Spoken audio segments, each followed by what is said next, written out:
My girl's eyes shine brighter than the California. Les auteurs qui aiment faire les fous furieux avec le cinéma, il y en a plein. Mais ceux qui arrivent à réussir cela,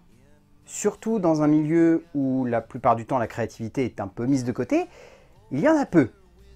Et aux États-Unis, il y en a encore moins. Sans le moindre doute, c'est la denrée la plus rare que le cinéma américain possède aujourd'hui. Pas forcément dans le sens où il y en a peu, mais dans le sens où dans l'époque dans laquelle nous vivons, il semble y en avoir peu qui parviennent à se faire une place de choix sur les plateaux de cinéma de grosses productions, et arrivent seulement à marquer les esprits d'une petite communauté fan de cinéma barré. Mais depuis quelques années, ces auteurs, ces créateurs complètement déjantés et fumés, comme c'est pas permis d'ailleurs, arrivent à rentrer par une grande porte en assumant leurs références et en faisant en sorte que leurs films soient tellement hors normes et surprenants que même si cela ne convient pas aux producteurs, ils ne pourront pas leur dire non, car ils auront réussi à faire en sorte que leur long métrage est un véritable succès et marque un minimum les esprits, emportant ainsi toute une production vers une envie de renouveau. Et le cinéaste ici présent est exactement comme cela. Et il a même réussi quelque chose d'assez fou, s'imposer dans un endroit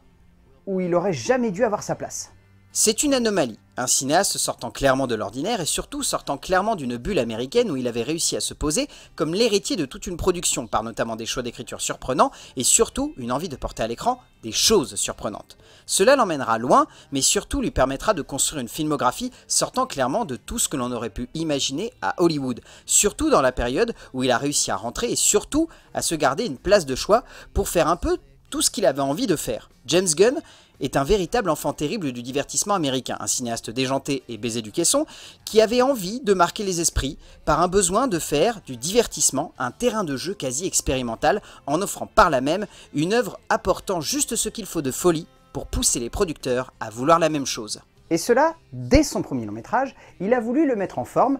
mais avec quand même un peu plus de sérieux que par la suite.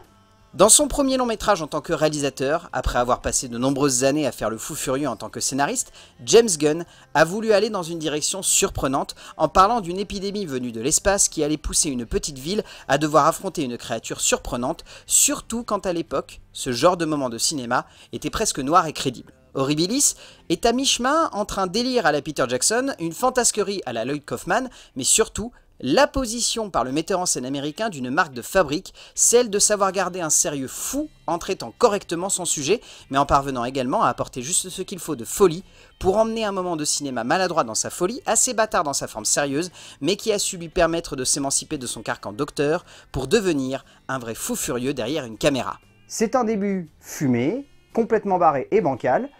mais qui a su convaincre dès sa sortie.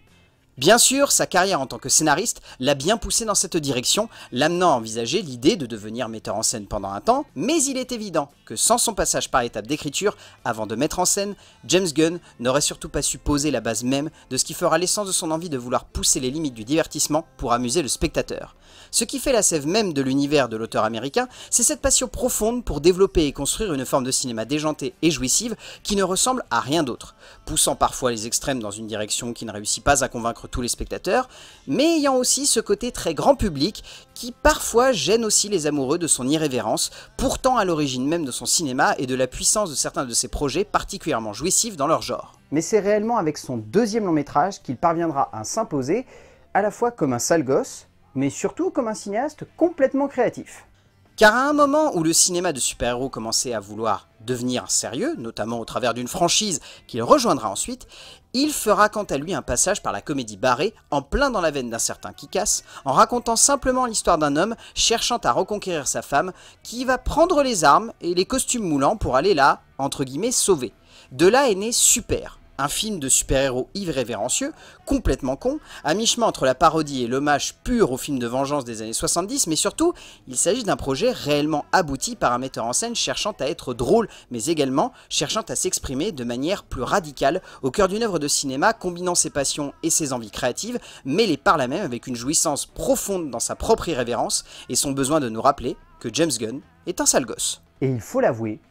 ben cela marche, et ça nous embarque de bout en bout. James Gunn aime pousser les limites de son cinéma, poussant même parfois les potards un peu trop loin, amenant certains de ses scénarios à n'être simplement que des essais borderline à côté de ses projets en tant que metteur en scène. Et c'est peut-être dans cela que l'on ressent une envie de vouloir expérimenter, mais qui résonne aussi comme les limitations profondes d'un scénariste sale gosse voulant faire encore ses preuves en tant que metteur en scène. Cela le pousse à se lâcher dès qu'il n'est plus derrière la caméra. Mais cela donne également lieu à des œuvres qui sont un peu bâtardes dans leur écriture, à mi-chemin entre irrévérence et bienséance à l'américaine. Et là-dessus, le metteur en scène américain ne fait que montrer ses limites, mais plus radicalement, pose la base même de ce que le cinéma américain provoque lorsqu'il prend un sale gosse ou un auteur indépendant pour le mettre aux commandes d'un gros morceau, même si Gunn est une anomalie là-dessus. Sans le moindre doute, c'est clairement avec son blockbuster de super-héros qu'il parviendra à s'imposer, mais également à se démarquer.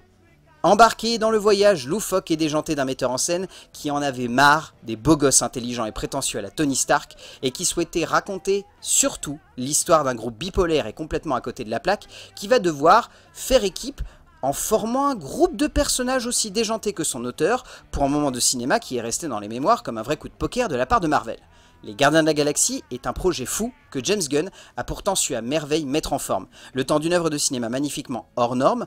un bout de bravoure qui a su donner un joli coup de pied dans l'univers un peu trop linéaire de Marvel, même si au bout du compte ce coup de pied n'a pas forcément eu son effet, et s'est avéré simplement être un bout de bravoure qui fait son effet, certes, mais qui ne parvient pas forcément à être parfait, mais qui réussit simplement son objectif, nous amuser, et ne ressemblait à rien d'autre dans son genre. Et en un sens, sa nouvelle combinaison super-héroïque semble être la combinaison parfaite. Imaginez un instant que le mec qui a su mettre en forme les Gardiens de la Galaxie reprenne un projet mort-né, conceptualisé par un auteur de renom, mais qui s'est planté, et décide, en plus, de lui insuffler le côté loufoque et irrévérencieux de son super. Cela sonne comme une bonne idée, non, sur le papier. En attendant, bien sûr, de vérifier si cette nouvelle Suicide Squad sera à la hauteur de cette promesse simple, mais terriblement alléchante, il est sûr et certain que ce métrage sonne comme un tournant pour le metteur en scène américain, prouvant qu'aujourd'hui, il est devenu un incontournable à Hollywood, cherchant à apporter une place prépondérante aux anomalies créatives, donc clairement, James Gunn est devenu un des grands représentants au cœur du divertissement populaire américain. Esprit vif et complètement fumé, James Gunn est un cinéaste complètement barré qui a su totalement convaincre et qui a su surtout réussir à allier les spectateurs et les producteurs qui se sont tous les deux mis de son côté.